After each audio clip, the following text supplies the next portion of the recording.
Здравейте, аз съм Чефо. Сега ще ви покажа 3 джаджи, които ми помагат в ежедневието ми вкъщи. Джаджа номер 1. Специалната ми щипка. Специалната ми щипка ми помага да взимам неща от високо. Също така ми помагат и да си издърпам аспиратора.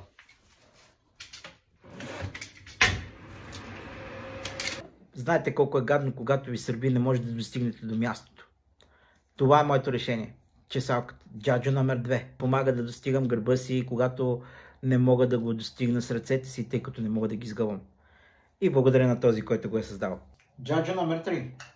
Смарт кружка. Просто често използвам смарт кружката си, защото когато вече съм си легнал, не е необходимо да седна отново на количката, за да изгася лампата. И супер много ме улеснява. Има страхотни джаджи, които могат да улеснят живота на хората с увреждания. Затова ви предизвиквам да споделите вашите решения и вашите варианти за справяне с различни ситуации. До скоро!